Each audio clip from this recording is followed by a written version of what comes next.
Nace la investigación activamente. Bienvenidos a la segunda temporada de este programa de streaming producido por el CONICET Nordeste, que busca ser puente entre la ciencia y la sociedad, acercarnos un poquito a nuestras comunidades, a las escuelas, a toda la sociedad en general y poder llevarles un poco acerca de lo que estamos haciendo en esta parte del país, en el nordeste argentino, Chaco, Corrientes, Misiones y también Formosa.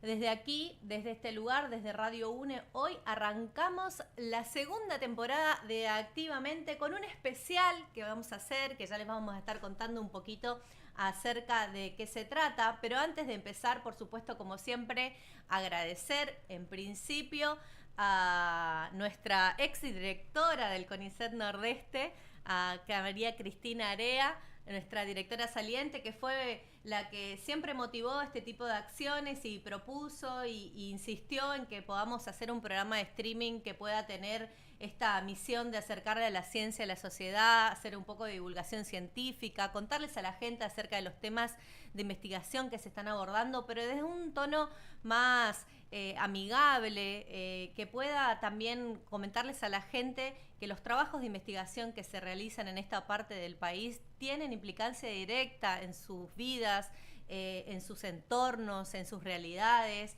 que nos estamos ocupando acerca de las problemáticas que atañen a toda la sociedad. Así que así nació Activamente ya en 2025, con 6 episodios en esa oportunidad, nuestra primera temporada, en la que estuvimos hablando, entre otros temas, acerca de las ciudades sustentables, la importancia de la preservación de semillas nativas y criollas, el estudio de microorganismos de la selva misionera para combatir las resistencias ante los antimicrobianos, el potencial de la leche de búfala para el desarrollo de alimentos y la transformación de residuos de biomasa en el marco de la bioeconomía. Esos fueron un poco los temas que estuvimos trabajando en la edición pasada, en la temporada número 1 de Activamente. Y este año arrancamos con una propuesta diferente, un poco haciendo lugar a las inquietudes que veíamos que las escuelas secundarias tenían cada vez que nos visitaban estudiantes de las escuelas secundarias para hacer sus preguntas, para indagar un poquito acerca de los temas de investigación que los convocaban. Veíamos mucho la inquietud que tenían en conocer cómo llegaban nuestros científicos y científicas hasta este lugar, cómo fue su carrera científica, cómo descubrieron esa vocación, y se nos iban gran parte de los programas en esas preguntas. Entonces dijimos este año con Cristina particularmente, vamos a darle espacio a esas inquietudes y vamos a hacer programas especiales donde podamos ver un poco acerca de este recorrido de diferentes perfiles en diferentes áreas, de diferentes investigadores e investigadoras de nuestra región que están en distintos caminos de este recorrido, o mejor dicho, en distintos momentos de este recorrido, y fue así como nació este especial Ciencia que Inspira, conversaciones con quienes hacen conocimiento, con el fin también de indagar acerca de los temas de investigación, pero haciendo foco en las personas. Haciendo foco en sus inspiraciones, haciendo foco en ese momento en su vida en el que se dieron cuenta que lo suyo era investigar, en ese momento en su vida en el que recibieron apoyo, en ese momento en su vida en el que pudieron recibir una beca del CONICET para iniciar ese sueño que tenían de ser investigadores e investigadoras. Y aquí estamos hoy entonces iniciando ese primer recorrido de Ciencia que Inspira, este ciclo especial que vamos a tener en Activamente con la participación de 4 entrevistados y entrevistadas, ya les decía, de nuestra región y de diferentes áreas. Y para eso hoy la tenemos aquí a María Cristina Area. Bienvenida, gracias por estar acá. ¿Qué tal? Muchas gracias a vos por hacer el programa, y es un gusto, la verdad que estoy muy contenta de poder compartir un poco todas estas experiencias con la audiencia y sobre todo con los jóvenes, ¿no? Es un gusto para nosotros, Cristina, tenerte acá, sobre todo porque un poco viendo y armando este programa, ver tu recorrido es de inspiración realmente, y conocer cómo llegaste hasta acá, siendo mujer, en un área donde generalmente vemos muchos hombres, ¿no? Llegar a estas instancias de la carrera científica es realmente un orgullo y un placer tenerte acá, y seguramente vas a ser de mucha inspiración para aquellos estudiantes que nos están acompañando, que aprovecho a saludarles. Sé que ya hay escuelas que han estado participando el año pasado en Activamente, que en este momento están conectadas. La escuela Leluar sabía que iban a estar, me habían asegurado que ya estaban ahí sus estudiantes esperando que termine su recreo para poder conectarse y poder estar, así que les invitamos a ello y a todos quienes nos están acompañando en este momento a hablarnos, a contarnos desde dónde nos escuchan, a hacer también sus preguntas a través de nuestro canal de YouTube. En esta oportunidad estamos saliendo, como les decía, a través del canal de YouTube de Radio UNE, pero también pueden acceder a esta transmisión a través de todas las redes sociales del CONICET Nordeste. Nos encuentran tanto en Instagram, en X, en Facebook, como @CONICET Nordeste. Desde allí también pueden hacernos llegar sus comentarios. Y sin mayores preámbulos, vamos a presentar a Cristina, porque ya la hemos tenido en varias oportunidades, pero el público se renueva, así que siempre es importante poder recorrer un poco tu trayectoria y ir desandando este recorrido que decíamos que hoy vamos a tener en este programa. María Cristina Area es ingeniera química de la Universidad Nacional de La Plata, con maestría en Ciencias Aplicadas y doctorado en Ingeniería en Papelería en la Universidad de Quebec de Canadá.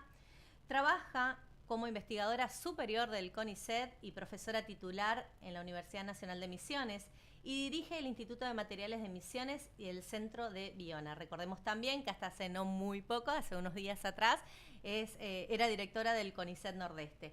Coordina también proyectos y redes internacionales, ha publicado varios libros, artículos y trabajos científicos, además de formar becarios y tesistas. Cristina nos contaba que la idea de dedicarse a la investigación apareció cuando se dio cuenta de que disfrutaba mucho estudiar, analizar y entender cómo funcionan los sistemas. Se autodefine como una apasionada de la tecnología química y de la industria papelera, porque reúne prácticamente todos los procesos y operaciones de la ingeniería química.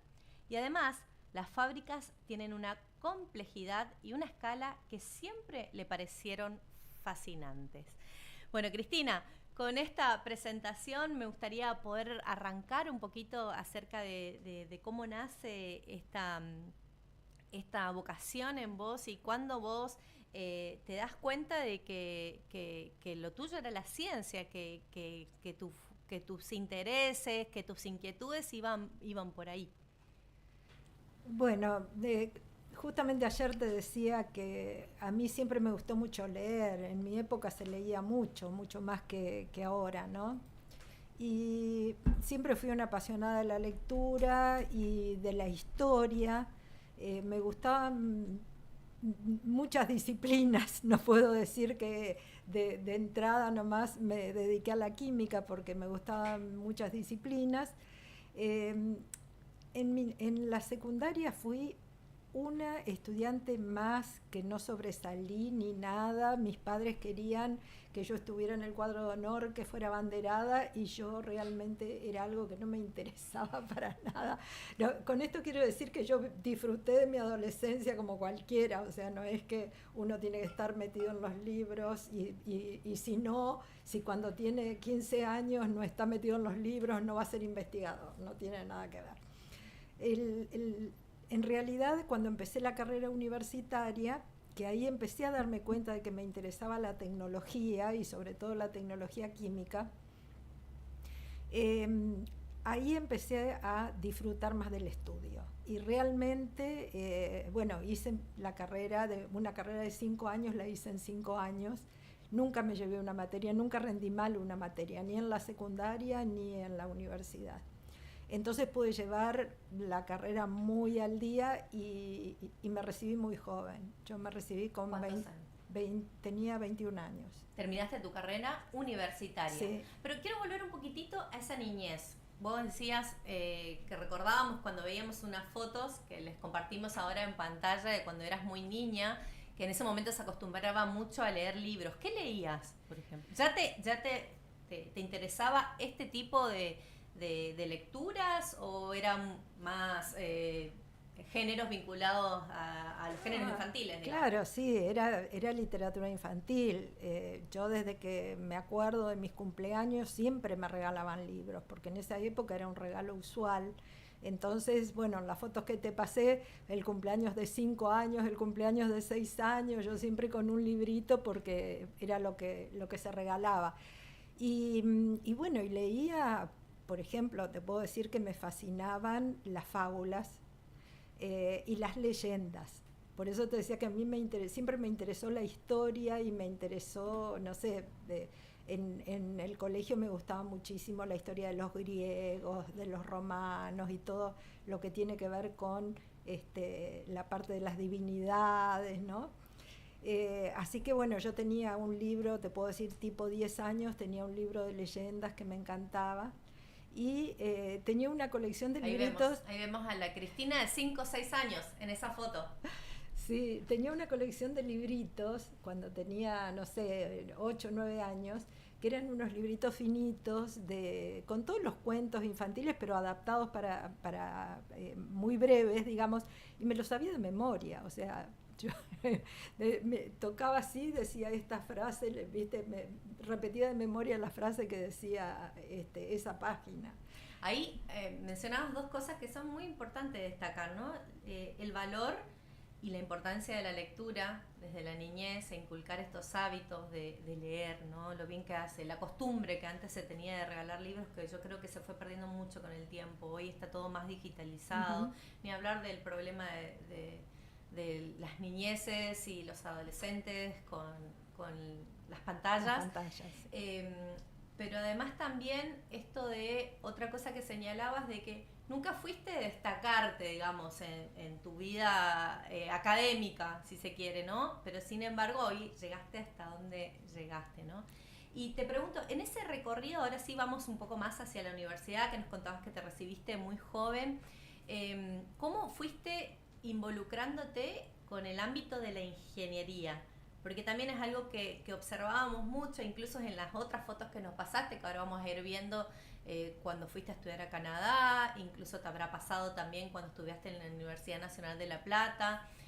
Son espacios en los que por lo general en las ingenierías vemos a hombres, ¿no? Muchísimo. De hecho en tus fotos veía, en la mayoría son hombres.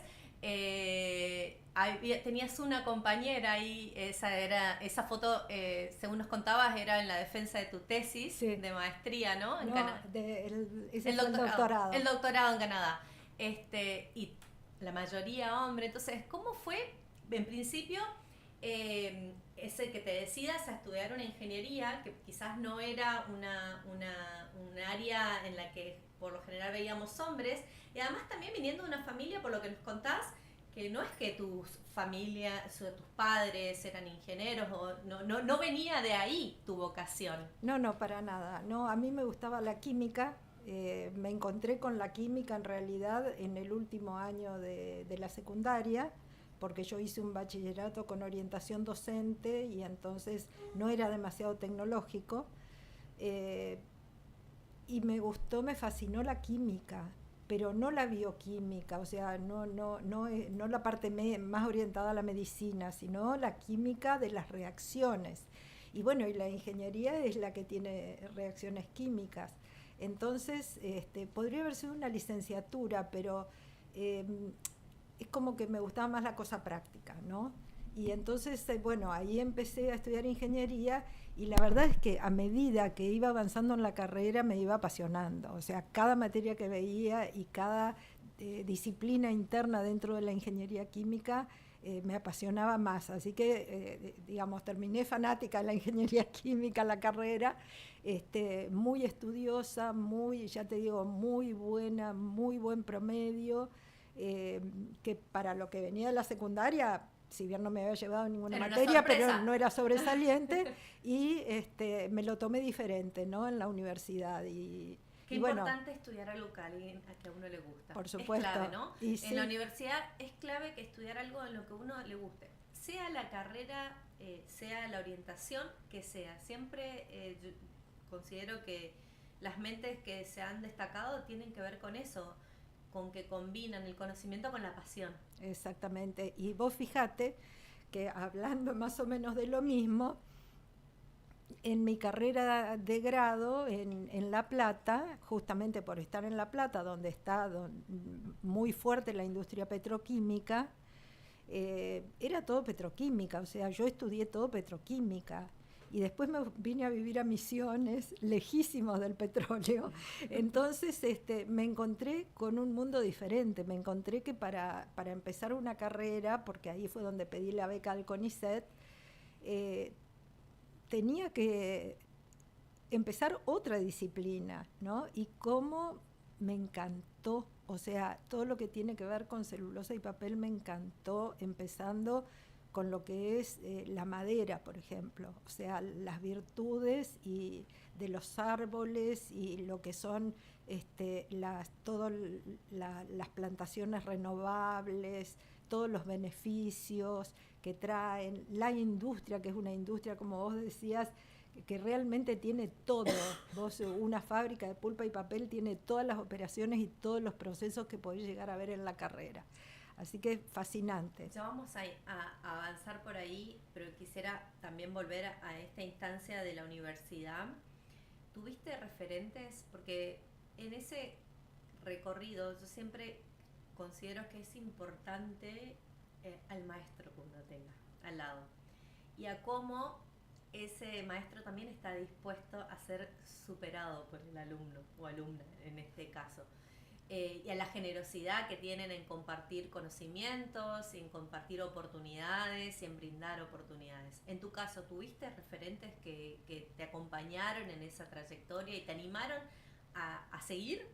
Mira, en los primeros años de la carrera éramos muchísimos, porque todas las ingenierías más todas las licenciaturas cursábamos química, matemática, física, así que eran unos anfiteatros enormes, los salones, vos veías chiquitito allá abajo al profesor, realmente no había muy poca relación docente-alumno, así que medio que los primeros años era como de mucha soledad, y ahí es donde uno se hace el compañero de estudio, en mi caso mi compañera, porque aparte, como vos dijiste hoy, éramos re poquitas chicas y muchísimos varones, entonces las pocas que éramos nos juntamos y estudiábamos juntas.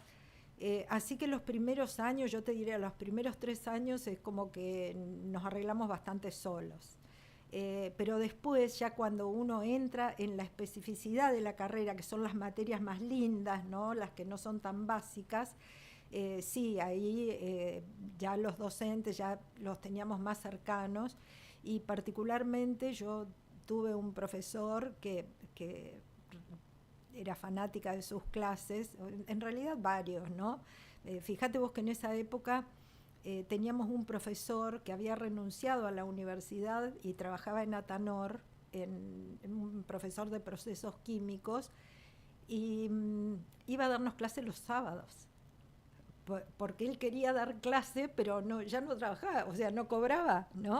Ad honorem iba a darnos clase los sábados. Y después un profesor de control de procesos que realmente a mí me encantaban las clases, y era muy nerd. En esa época yo me sentaba en la primera fila y tenía viromes de colores, y entonces mi carpeta estaba todo subrayado y con colorcitos y con cosas, me encantaba.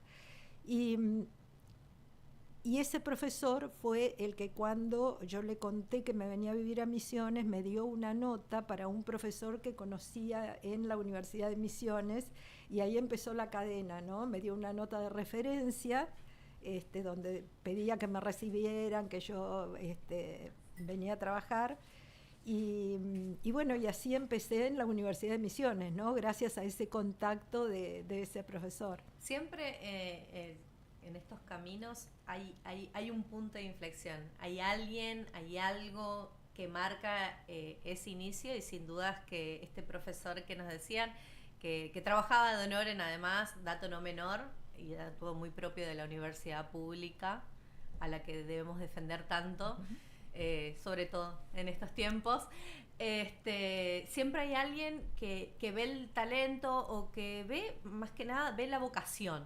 y qué importante en ese sentido, y seguramente vos lo harás hoy con las nuevas generaciones, de acompañar, de movilizar, de impulsar a esos que están empezando. Y qué mensaje también para aquellos estudiantes que nos están escuchando. Ahí los chicos de la Escuela Leluar ya nos están hablando por el chat. Dice: buenas tardes, estamos escuchando con los alumnos del colegio Luis Federico Leluar. Muy interesante, gracias por estar del otro lado. Gracias a Mónica, la rectora, y a Ramón, que es el docente que los acompaña y que siempre está ahí presente y dispuesto a acompañar y a movilizar a sus estudiantes en estos temas, ¿no? Para ellos también un mensaje muy importante, esto de decir: no me destacaba en la escuela secundaria, sin embargo fui una nerd, como vos lo decís, y fui muy aplicada, y volví de estudiar en la Universidad Nacional de La Plata, una universidad que no era de tu ciudad, vos venías de Misiones, con una referencia de un profesor que vio en vos una vocación, ¿no? Qué importante esto de seguir las vocaciones, seguir los sueños, pero también que haya un docente detrás acompañando ese proceso. Y con este inicio de tu recorrido en CONICET, es un buen momento para que contemos a los chicos que nos están escuchando de este lado cómo es el camino del CONICET. Tenemos también una imagen que vamos a poner ahí en pantalla. No tenemos. Bueno, no importa. Después lo pasamos acerca de cómo inicia. Desde que obtienen una beca, hacen un postdoctorado. ¿Puedes contarnos vos, más que nada, de que hace poquito nada más te renombraron investigadora superior, que es el máximo escalafón al que pueden llegar en la carrera de investigador dentro del CONICET? Entonces, con esta experiencia, ¿puedes contarnos un poquito cómo es ese recorrido? Porque quizás en este momento hayan estudiantes que les esté generando como esta curiosidad de saber cómo se ingresa al CONICET. Bueno, el primer paso general, si bien no es una cuestión, ¿cómo te puedo decir?, obligatoria, porque uno puede entrar directamente como investigador, pero en general la primera etapa es entrar como becario, ¿sí? Entonces, una vez que uno termina la carrera de grado, se puede presentar a una beca. Ahí sí es importante, porque justamente como la persona que tiene que acceder a la beca no tiene otros antecedentes, son importantes las notas de la carrera. Entonces, en la carrera de grado es importante que se esfuercen yo no digo por sacar 10 en todo, pero sí tratar de no reprobar, tratar de terminar con un buen promedio, porque eso va a ser lo que finalmente va a definir, digamos, su currículum y el nivel de competitividad que puede tener en el concurso de becas, ¿no? Entonces, se empieza con una beca de doctorado, es para hacer una carrera de doctorado, y al terminar el doctorado, que en general son 4 o 5 años, se puede pedir una beca postdoctoral, ¿no? Esa beca postdoctoral, que son 2 años, por épocas 3 años, donde, bueno, ya se terminó la carrera, la persona hizo su tesis doctoral sobre un determinado tema de investigación, y en general en el postdoctorado se profundiza en ese tema. Ahí es muy importante ya la producción que tiene la persona, no solamente el estudio y el terminar la carrera de doctorado, sino también, bueno, publicar, presentar trabajos en congresos, hacer todo tipo de actividades de divulgación de la ciencia. Eso es importante también. Nosotros tenemos muchas actividades que yo lo remarco porque muchas veces no se le ha dado importancia a lo que es la divulgación de la ciencia. Yo creo que hoy en día todos reconocen que es fundamental, ¿no? Mostrar un poco a la comunidad en qué se está trabajando. Bueno, todo eso, digamos, suma puntaje si uno se quiere presentar a la carrera del investigador. En la carrera del investigador, que de nuevo es competitivo, porque en CONICET todo es por concurso y siempre hay muchos candidatos, entonces siempre se eligen en general por disciplina, pero hay un cupo, una cantidad por cada disciplina y de acuerdo con los antecedentes de cada uno, ¿no? Entonces se puede ingresar a la carrera como investigador asistente. como la cantidad de años que tiene que estar una persona en cada categoría de investigador es un mínimo de 4. Entonces, después de 4 años puede presentarse a la promoción a investigador adjunto y después de 4 años a investigador independiente. Ser investigador independiente del CONICET ya es un gran logro. La verdad es que hay mucha gente que termina su carrera como investigador independiente y es una categoría relevante, ¿sí? Pero... paréntesis, en el Nordeste tenemos muchos investigadores independientes. Sí. También está bueno remarcar investigadores independientes principales. Tenemos a vos ahora como investigadora superior, la primera mujer en el Nordeste. También es importante remarcarlo para las nuevas generaciones acerca de esto de la posibilidad de acceso. El hecho de que estemos en provincias lejos de la capital no significa que no estemos a la altura o no tengamos la capacidad de acceder a esos.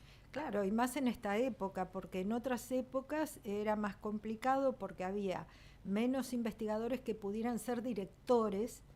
Era todo más complicado. Yo para pedir la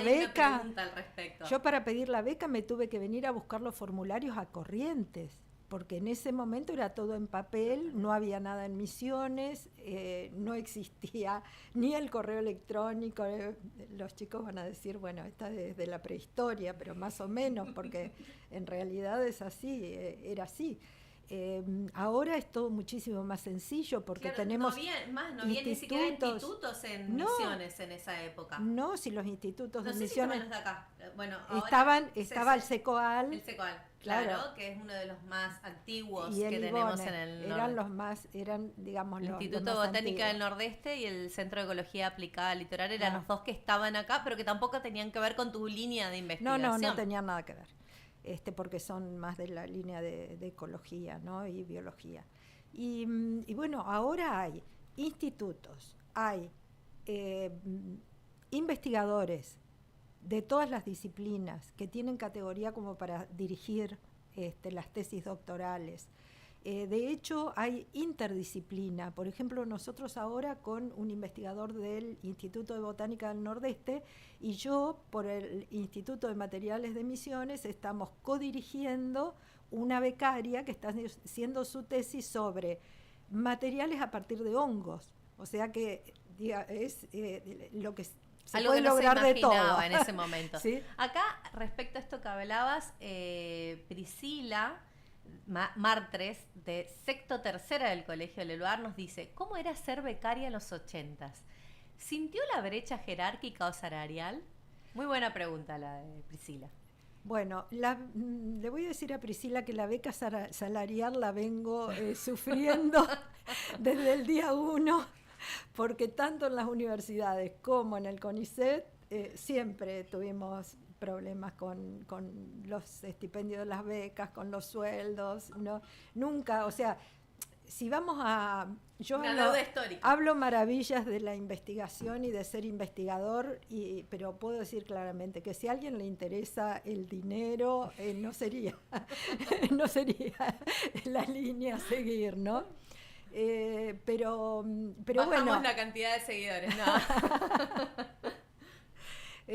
Sí, la brecha salarial siempre, eso siempre, y en cuanto a las jerarquías, en realidad fue, como ella dice, ser becaria en los 80 era muy particular porque todo era mucho menos que ahora, entonces eran pocos los investigadores, eran pocos los lugares para hacer investigación, entonces nosotros ahí en la universidad yo fui la única del CONICET por mucho tiempo, ¿sí? Y como decíamos recién, institutos del CONICET recién hace 15 años, o sea, no había. Estaba todo por hacer, inclusive la investigación en la universidad era incipiente. Así que nosotros empezamos por fortalecer el centro de investigación de la universidad.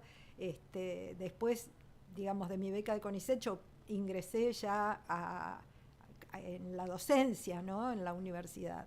Ahí quiero llegar a ese punto, pero no saltearnos tu paso, tu recorrido por la Universidad de Quebec en Canadá.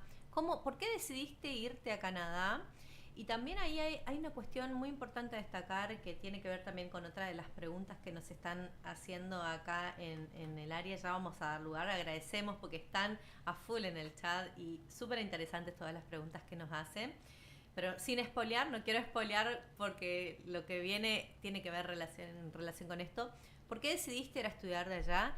Y también que nos cuente un poquito de lo que fue la decisión familiar, porque tenías niños y muy chiquititos. Y volvemos nuevamente a lo mismo, este techo de cristal que hay mucho en la ciencia y también sobre todo en los ámbitos académicos y científicos, que muchas veces las mujeres no pueden llegar porque, claro, la mayor parte productiva en la vida de las personas, en el recorrido académico, la desarrollamos siendo madres, siendo compañeras, trabajando para también aportar al hogar. Hay un montón de responsabilidades y no fue la excepción tu caso. No, para nada, porque bueno, yo cuando decido irme a estudiar, en realidad ya estaba casada, tenía 3 chicos y fue una decisión bastante difícil, pero en realidad fue como una autolimitación que yo me ponía, porque yo misma decía, pero no, ¿qué voy a hacer? Es re difícil, ¿qué voy a hacer con una familia? ¿Cómo me voy a ir? Y sin embargo, bueno, en ese momento lo hablé con mi marido y él me dijo, vamos. Y él pidió un año de licencia sin goce de haberes en su trabajo y nos fuimos con los chicos, o sea, nos fuimos a Canadá, parece una locura.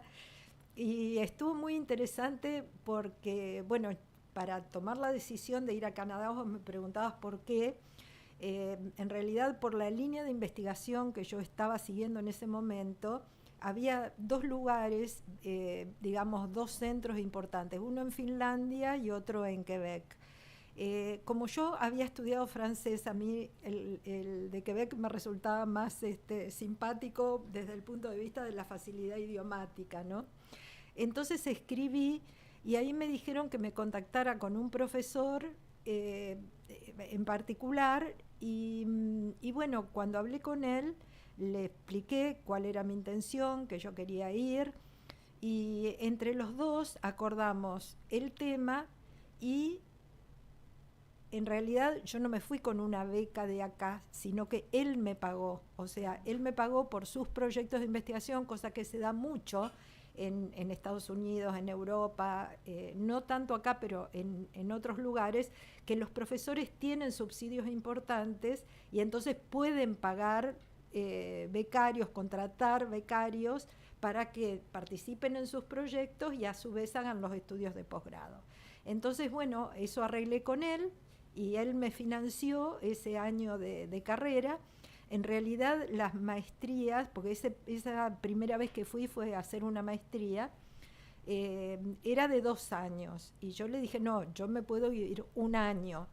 Entonces lo que hicimos fue que yo empecé los cursos y la tesis en simultáneo, porque yo ya, como venía ya de la investigación, ya sabía un montón de cosas y pude hacer eso. Y al año me recibí. O sea que terminé la maestría en tiempo y forma y nos volvimos al año. Ayudar a los hijos, la familia y todo, porque bueno, no había demasiado tiempo para claro, y entonces, bueno, en ese momento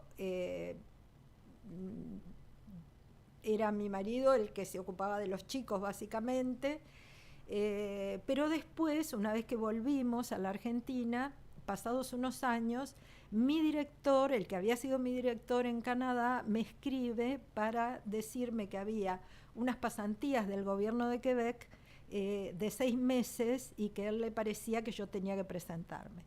Entonces me presenté y gané, así que me fui, ahí los chicos quedaron acá.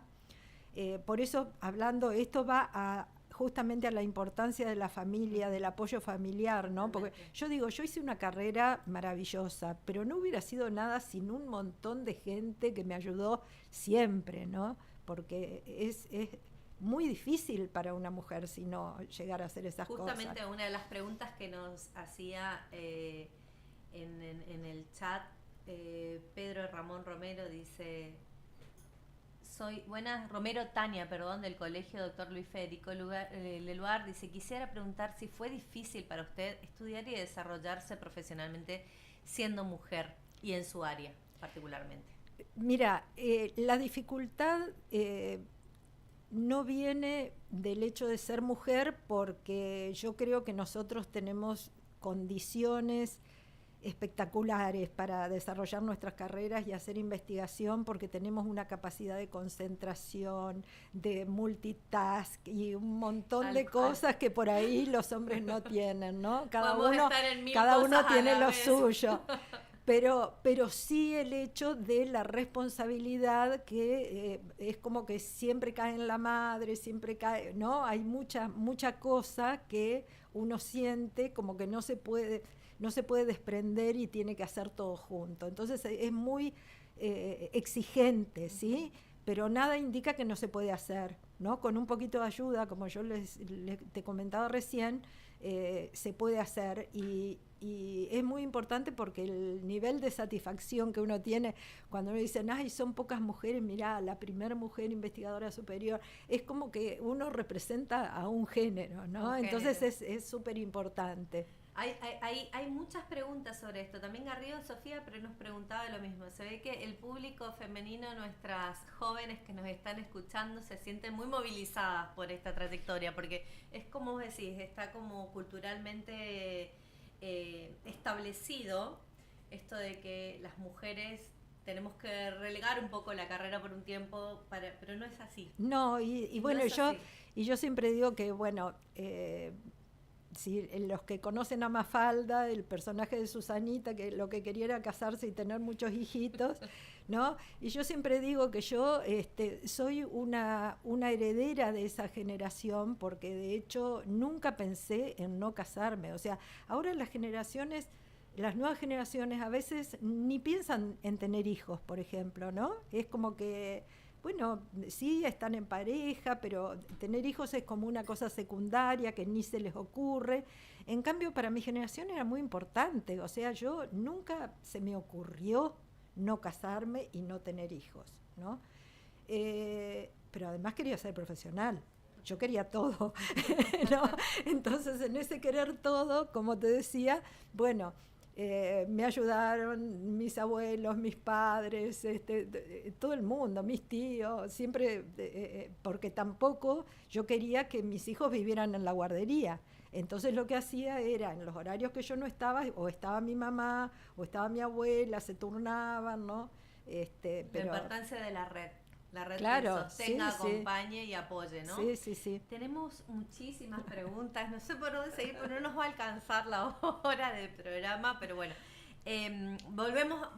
Volviste de Canadá, entonces, ahí empezaste a ser docente de la UNAM, y en paralelo ingresaste a la carrera de CONICET. Sí, yo te estaba contando que fui por 6 meses, eso fue en el año 96, y ahí mi director me dijo, ¿por qué no hacemos un plan de doctorado? Y bueno, el tema era que ya mis chicos eran grandes, no quería desplazarlos, cambiarlos de colegio, ir y venir. Entonces, como yo ya era profesora de la universidad, ya me conocían, ya sabían que yo había hecho la maestría en un año, que fui la primera persona que había hecho la maestría en un año. Entonces me dieron la posibilidad en la Universidad de Quebec de estar 4 meses en Quebec y el resto del año en Argentina haciendo la tesis, ¿no? Entonces yo me iba en enero, estaba hasta mayo haciendo cursos y después volvía y hacía la tesis acá. Así que yo durante los años 97, 8, 9 y 2000 me la pasé de invierno en invierno, porque yo vivía el invierno acá, me iba ya en pleno invierno, ¿sí? Y volvía, y así lo hice, ¿no? Y terminé en tiempo y forma. Ahí vieron las fotos de cuando terminé, cuando me recibí, cuando defendí. Y ahí fue donde dije, bueno, me voy a presentar a carrera del investigador, y me presenté ya como investigadora independiente. Y bueno, me dieron el ingreso como investigadora independiente. Ya iniciaste el recorrido como investigadora, que es lo que mencionabas hoy, Exactamente. de que por lo general comienzan el recorrido como becarios o becarias, postdoctorales Postdoc y después. entran como asistentes. Bueno, yo no. Yo fui becaria, después interrumpí porque, Te bueno, salteaste varios me salté casilleros en el unos juego de la casilleros, hoja. sí, y después ya directamente ingresé como investigadora independiente y después pedí al cabo de unos años la promoción a investigador principal y ahora hace un par de años a investigadora superior, que es la última categoría que me acaban de promocionar. Bien, Cristina, ahí esto nos da pie a esta pregunta que nos hacían también López Brenda de sexto año. Decía, me gustaría preguntarte qué le motivó a usted a ser investigadora, o sea, seguir ese recorrido, en este caso ya como investigadora independiente. Y otra pregunta que nos hacían era respecto a tu recorrido en el imán, que me parece muy importante destacarlas. Esto nos preguntaba también Priscila, dice, ¿qué tipo de problemas se enfrentaron en el inicio, en los principios del imán?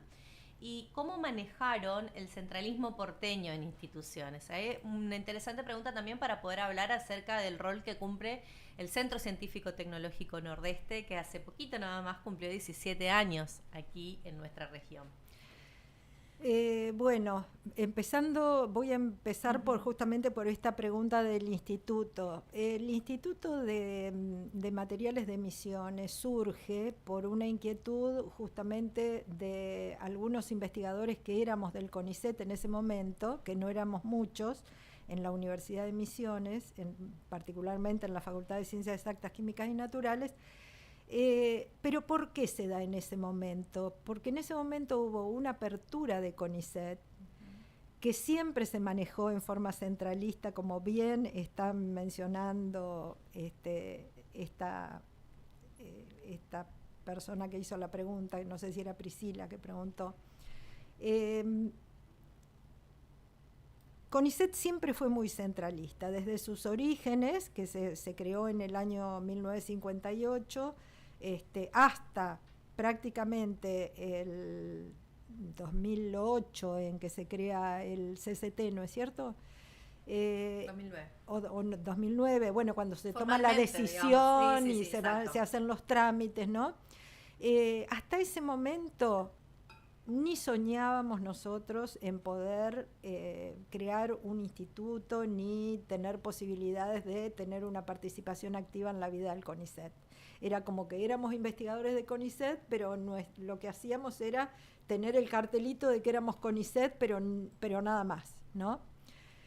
En ese momento hay como una apertura del organismo y se empiezan a crear los CCT y también permiten la creación de institutos de investigación. Entonces ahí dijimos, bueno, vamos a crear un instituto, averiguamos que necesitábamos un número determinado de investigadores, armamos todo, hicimos la presentación y lo creamos primero por la universidad, porque son todos de doble dependencia, primero por la universidad, después lo presentamos al CONICET y CONICET lo aceptó y se dio la creación de la doble dependencia oficial, ¿no? Y bueno, el hecho de que exista el CCT que agrupa los diferentes institutos y centros de investigación de la región, le da otra fortaleza, porque uno ya no se siente aislado, sino que forma parte de un grupo que puede, digamos, pesa, si bien nuestro CCT es muy joven y nuestro peso relativo es poco porque tenemos pocos investigadores, pocos becarios, en relación a todo lo que es Córdoba, Exacto. Santa Fe, Rosario, porque en total La somos Plata. más o menos 800 agentes. Claro. Nosotros somos muy parecidos, por ejemplo, al CCT Salta Jujuy. Tenemos también 10 unidades ejecutoras como ellos y más o menos la misma cantidad de agentes. Pero somos todos muy en la periferia, digamos, del país, ¿no? Pero la cuestión es que el hecho de esta existencia, digamos, este pensamiento colectivo dentro del CCT ha hecho que nosotros podamos tener una voz en este momento en el CONICET Central. Y de hecho, la agrupación de directores de CCT, la red de directores de CCT, que somos 17 en todo el país, tenemos participación activa ahora, no voy a decir en las decisiones, porque las decisiones las toma el directorio y la presidencia, ¿no?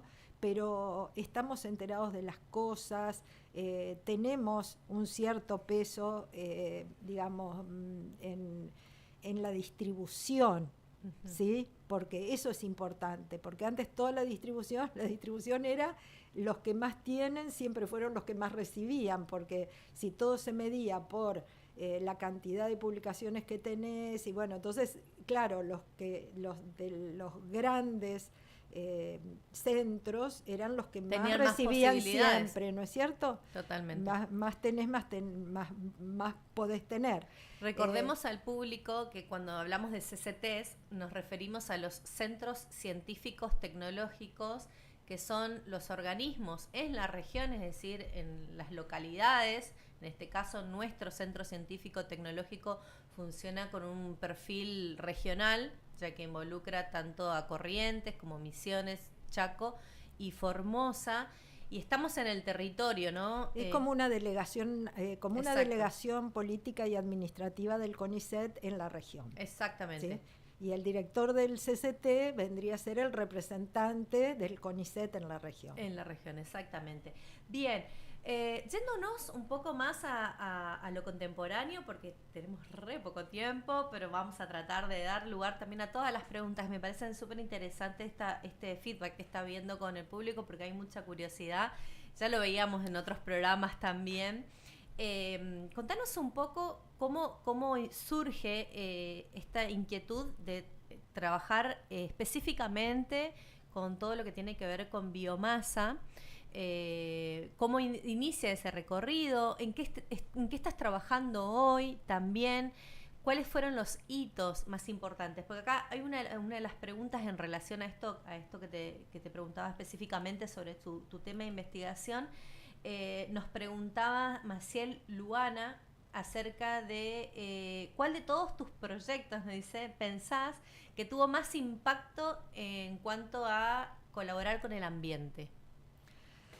Bueno, mira, yo siempre, desde el momento cero de mi carrera, siempre estuve muy comprometida con lo ambiental. Y es paradójico, si uno quiere pensarlo así, porque la industria de celulosa y papel siempre tuvo mala prensa, ¿no? Y no tuvo mala prensa porque nosotros éramos buenos y la gente era mala, sino porque realmente pasaron periodos en que la industria, como todas las industrias, porque digamos que hasta los años 80 nadie se ocupaba del medio ambiente, ¿no? Entonces las industrias se ocupaban menos, ¿no? Se ocupaban de hacer dinero y no de preservar el ambiente. Pero la industria papelera, bueno, tuvo ahí su participación en todo lo que era la parte contaminante, hasta que en los diferentes países empezaron a surgir legislaciones que hicieron que empezaran a cambiar. Pero lo interesante es que no a modificar el tratamiento de los efluentes, sino a modificar los procesos de producción para que no generaran productos contaminantes. Y ahí es donde yo empiezo a meterme en este tema, ¿no? Y bueno, la idea es trabajar sobre esos procesos, ver cómo hacer para no generar contaminación, pero a su vez que los procesos sean rentables, porque nosotros en ingeniería lo que trabajamos es en la rentabilidad de lo que fabricamos, ¿no es cierto? Si no, no tiene sentido fabricar una cosa si no vas a tener una ganancia. Pero, digamos, siendo lo más comprometido con el ambiente posible.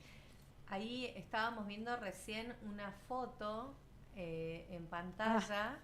Esto es en el año 2007, nos decía, eso, ¿no? Es en Ledesma, en Jujuy. En la fábrica de papel Ledesma. Sí.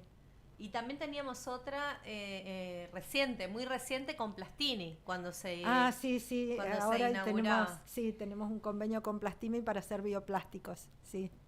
Ahí hay una pregunta sobre lo que mencionabas recién que nos hacía también Priscila. Priscila evidentemente está muy atenta al tema. Quien te dice en unos años tenés una discípula acá entre el público. Dice, en la biomasa me genera curiosidad si las emisiones de CO2 y otros compuestos de la combustión de madera no terminan afectando la biosfera de forma similar a los compuestos fósiles.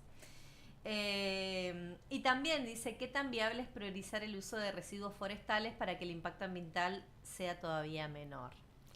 Bueno, esto es súper interesante, lo que pasa es que está para charlar, te digo, para 3 programas más. Bueno, vamos a ver, quizás se viene un segundo capítulo. Está bueno. Está bueno. Mirá, el tema es así. Justamente la industrialización de la biomasa en general puede llegar a ser carbono neutral, y eso es súper interesante. Por ejemplo, Arauco en Misiones, la fábrica de pulpa celulósica, que a su vez tiene una caldera de biomasa, es carbono neutral oficialmente, fue declarada carbono neutral. ¿Eso qué significa y por qué se da? Porque vos emitís, no, es muy difícil que vos logres producir algo sin emitir dióxido de carbono, ¿no? Sobre todo cuando tenés un proceso de combustión. Pero como vos trabajás, tu materia prima son los árboles, y las plantaciones captan dióxido de carbono, porque, viste, de biología uno sabe que así como nosotros absorbemos el oxígeno y emitimos el dióxido de carbono, los árboles absorben el dióxido de carbono y emiten oxígeno, por eso son los pulmones del mundo. Entonces, al absorber el dióxido de carbono, generan biomasa, porque ese carbono es el núcleo de la creación de la celulosa, ¿sí? O sea, primero se produce glucosa y después por transformaciones químicas se produce celulosa, que es, digamos, el 50% de la conformación del árbol. Entonces, la plantación crece gracias al dióxido. Aunque vos emitas dióxido, se forma un ciclo cerrado en el cual, si tenés suficiente cantidad de árboles plantados y tenés optimizados tus procesos para no estar emitiendo cantidades que no debieras, podés llegar a ser carbono neutral. Bien. Ahí preguntaban también, Yesenia Arcevis dice, ¿dónde podemos ver sus publicaciones o proyectos, ya que usted se centra en el desarrollo de biorefinerías? Bueno, contarles a ella y a todos los que nos están escuchando que todas las publicaciones, tanto estas que estuviste comentando como las a lo largo de tu carrera, las pueden encontrar tanto en la página de CONICET, donde hay un repositorio con todos los papers que se han publicado en este tiempo. Entren a www.conicet.gov.ar, o también en la página de CONICET Nordeste, www.nordeste.conicet.gov.ar. pueden encontrar muchos de estos trabajos en un tono más de divulgación, con notas periodísticas acerca de estos trabajos y hallazgos que realiza. También tenía otras preguntas que se me fueron perdiendo porque hay tantas que no las quiero dejar pasar, porque me parece súper interesante también esta curiosidad que ha despertado. Pero bueno, entre tantas preguntas, por ahí decían ¿qué se recomienda o cómo iniciar ese recorrido? ¿Qué se recomienda estudiar? Y creo que aquí la pregunta está más orientada a decir, bueno, si a mí me interesa algo vinculado a tal tema, debería ya desde el inicio de la universidad empezar a trabajar con temas vinculados a las ingenierías, por ejemplo. Bueno, la orientación vocacional es importante para elegir la carrera, ¿no? Porque no todos pueden ser ingenieros, por suerte, porque si no se saturaría el mercado, y todas las carreras y todas las disciplinas tienen su relevancia, desde las ciencias sociales hasta la medicina, o sea, las ciencias blandas, las ciencias duras, todo es relevante. Así que sí, es muy importante que cada uno siga su vocación. A partir de ahí, en todas las universidades y en todas las carreras en los últimos años existen lo que se llaman las becas de investigación de grado. O sea que siendo estudiantes, por ejemplo, de cuarto año de la carrera, pueden, digamos, introducirse como becarios becarios de grado, no becarios ya recibidos, sino mientras están estudiando. De hecho, en grupos de investigación. Tienen becas. Exactamente, son becas de las universidades para que los estudiantes vayan entrando en los grupos de investigación. Entonces lo importante es que si están ya más o menos saben qué es lo que quieren estudiar, qué es la línea que quieren seguir dentro de la carrera, porque bueno, nosotros por ejemplo estamos en ingeniería química, por ejemplo. Yo estoy en el área de materiales y biomasa, pero hay grupos que están en el área de yerba mate y hay otros grupos que trabajan con alimentos. Entonces, bueno, es buscar, ¿no? Por ahí también hablar con los profesores, porque los profesores les van a decir, preguntarle a los profesores en qué área están trabajando, qué están investigando, y entonces ir indagando a ver qué es lo que les gusta. Participar de las jornadas, en todas las universidades hay jornadas de investigación donde se publican y hay pósters de todos los trabajos que se hacen. Entonces, así uno va diseñando, digamos, viendo qué es lo que más le gustaría y se puede probar. De hecho, también se puede probar el hecho de que hagan una beca en una determinada parte, si hacen una beca en algo de alimentos y después descubren que les gusta trabajar con el acero inoxidable, por decir cualquier cosa, se pueden, o sea, nada indica que tengan que definirse en una cosa, pueden pedir una beca de la universidad para estudiar en una cosa y después cambiar de disciplina, ¿sí? El mensaje sería entonces que sigan sus curiosidades, Claro. sigan sus deseos, sigan sus sueños y que también se muevan por lograrlos, que se acerquen a sus docentes, que aprovechen las oportunidades que brinda tanto las universidades públicas como el CONICET para poder formarse. Y que hay posibilidades de crecer y de trascender también dentro de los espacios académicos y científicos. Ahora, Cristina, ¿cuál es tu mensaje para las nuevas generaciones respecto a las vocaciones científicas y respecto a esto de seguir los sueños? Sí, es importante, como les decía antes, que cuando uno se va a dedicar a una carrera de investigación, aunque todos somos trabajadores y todos tenemos que comer para vivir, la investigación es una pasión.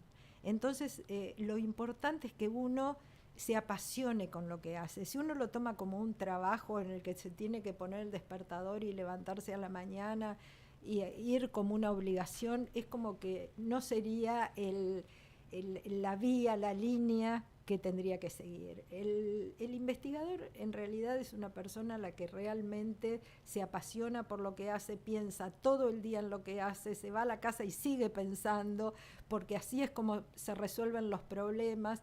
A veces a mí me pasa que me acuesto, me duermo y por ahí me despierto a las 2 de la mañana y encuentro la solución a algo que venía pensando y que no le encontraba la vuelta. Es como que uno termina siendo un apasionado de lo que hace y no le pesa el trabajo que hace. Y eso es lo más lindo que a uno le puede pasar, ¿no? Pasar la vida haciendo algo que a uno le gusta. No estar sufriendo por un trabajo que a uno no le satisface, ¿no? Totalmente. De hecho, todo el tiempo esta palabra, pasión, compromiso, son palabras que son parte del identikit de un investigador, ¿no? No solamente, y esto lo afirmo porque lo vivimos a diario, no solamente es suficiente con estudiar y saber y conocer, sino que debe y yo creo que se trasciende cuando va de la mano de la pasión y el compromiso. Y algo que te preguntaban ahí en el chat y que me gustaría también saber qué pensás vos acerca de esto es: ¿qué significa para vos representar a la región del NEA en un lugar tan importante? Te preguntaban ahí en el chat. Bueno, la verdad que es una responsabilidad enorme, pero también es una enorme satisfacción porque llevar la voz del Nordeste y que sea escuchado, porque de hecho nosotros hemos participado, aparte de nuestras reuniones con los directores de los diferentes CCTs del país, hemos participado en reuniones con directorio, con presidencia de CONICET, y nosotros hemos llevado las inquietudes, y a mí me ha tocado en muchas oportunidades presentar inconvenientes que tenemos nosotros a nivel regional, pero también compartidos con otros CCT, y yo creo que es fundamental, y a mí me parece que eso es algo que los directores de CCT tienen que tener muy claro en el momento de asumir esa responsabilidad, y es que hay que llevar la voz de la región a el CONICET central, porque nosotros tenemos que crecer y tenemos que obligar al sistema que nos deje crecer, ¿sí? Porque nosotros no somos menos que el resto, en algunas disciplinas tenemos más capacidades que otros grupos de zonas más centrales, solo que no hemos tenido la oportunidad, somos muy recientes, somos muy nuevos, y por eso no tenemos el equipamiento, no tenemos las capacidades físicas, pero eso no significa que no tengamos las capacidades intelectuales como para sobresalir en el ambiente científico. Bueno, Cristina, fue un placer, es impresionante, y lo dice acá el profesor Ramón, que nos está acompañando también desde el chat, dice, muy interesante, los alumnos están muy fascinados con su respuesta, lo hemos visto, es impresionante, no pudimos dar lugar a todas las preguntas. Bueno, también Sofía decía, siempre creyeron en usted, o tuvo que demostrar que podía, hay muchas cuestiones con esto de quizás ver en vos, en tu trayectoria, en que venís del interior, en que siendo mujer, teniendo una familia chica, te decidiste ir a estudiar allá. Hay mucho, entiendo yo que en tu historia de vida hay mucha inspiración también, pero hay mucho también mensaje del que cuando uno se esfuerza, cuando uno se compromete, cuando uno trabaja por cumplir sus sueños, y también cuando uno se moviliza por esto de aportar algo, ¿no? Porque algo que siempre lo mencionás, no en esta oportunidad, sino siempre, de que la ciencia debe trabajar al servicio de la comunidad, se logra y se llega. Ahora, ¿podemos poner la foto de Cristina que teníamos hoy, de cuando tenía 5 años? Te quiero preguntar algo, porque desde que comenzó el programa te veo así con los ojos emocionada, ¿no? Sí. Te veo muy movilizada. Quizás sí. Es porque volver al recorrido Claro, de uno sí. seguramente te debe movilizar mucho de todo el recorrido y cómo valió la alegría, ¿no? Tanto esfuerzo. Y con esa imagen de fondo me gustaría que le des un mensaje, sobre todo a los que nos están escuchando en este momento, y a las nuevas generaciones respecto a que se puede. Sí, sobre todo a las chicas, que yo veo que hay mucha inquietud sobre el tema de si podemos, siendo mujeres. Yo creo que el tema está en no autolimitarse. Uno tiene que decir, bueno, yo lo puedo hacer, y tratar de hacerlo con la mejor onda posible. Yo creo que si uno va llevando la vida con buena onda y trata de llevarse bien con la gente y tener buenas relaciones, puede lograr un montón de cosas. Yo veo que hay mucha gente que termina su carrera con rencor, porque piensa que no ha logrado todo lo que hubiera podido, o que el mundo está contra ellos, ¿no? Porque eso existe. Pero yo creo que es todo personal. O sea, es la actitud de uno frente a las cosas. Si yo me lo propongo, lo puedo hacer. Y lo tengo que hacer con buena onda, y lo tengo que hacer tratando de seguir mi camino, haciendo lo que a mí me gusta, pero siempre brindando a los demás, ¿no? El trabajo, no ser egoísta, ¿no? En eso nosotros, que somos investigadores y docentes, tenemos esa canalización muy marcada y es espectacular porque tenemos los alumnos a los que podemos brindarle todo lo que sabemos. Es fundamental que el investigador no se guarde las cosas. La formación de recursos humanos. Formar recursos humanos, tratar de transmitir todo lo que uno sabe y tratar de ser generoso para que el que va a seguir a uno tenga todas las herramientas para también ser exitoso, ¿no? No ser egoísta, eso es fundamental. Y a esa Cristina de 5 años leyendo libros, ¿qué le dirías? Que le esperan un montón de cosas maravillosas. Gracias, Cristina. No, gracias por tu tiempo, gracias por estar, gracias a todos y todas las que nos acompañaron en este programa especial Ciencia que Inspira, conversaciones con quienes hacen conocimiento. Este es el primer programa del ciclo, les esperamos en el próximo programa, que va a ser el miércoles 22 de abril a las 15 horas como siempre. No queremos despedirnos sin antes agradecer a todos ustedes que estuvieron del otro lado, también agradecer a quienes han estado hoy en la técnica acompañándonos, a Francisco, a Gustavo y a Cecilia, que está del otro lado también. Gracias por estar. Mi nombre es Silvana Siviero. Para mí fue un placer poder compartir este espacio con ustedes y poder siempre tratar de llevar y acercar un poquito más la ciencia a la sociedad y mostrarles a estas nuevas generaciones que estuvieron hoy tan expectantes, tan participativos y participativas en este programa, de que hay un camino posible, de que la ciencia está al alcance de todos y todas y que esos estereotipos que tenemos de científicos y científicas lejanos y lejanas no están así y que aquí nomás alrededor nuestro hay, y ya bien lo dijo Cristina, es posible. Y es posible llegar a esos espacios como lo llegaste vos. Gracias, Cristina. Gracias, Silvana.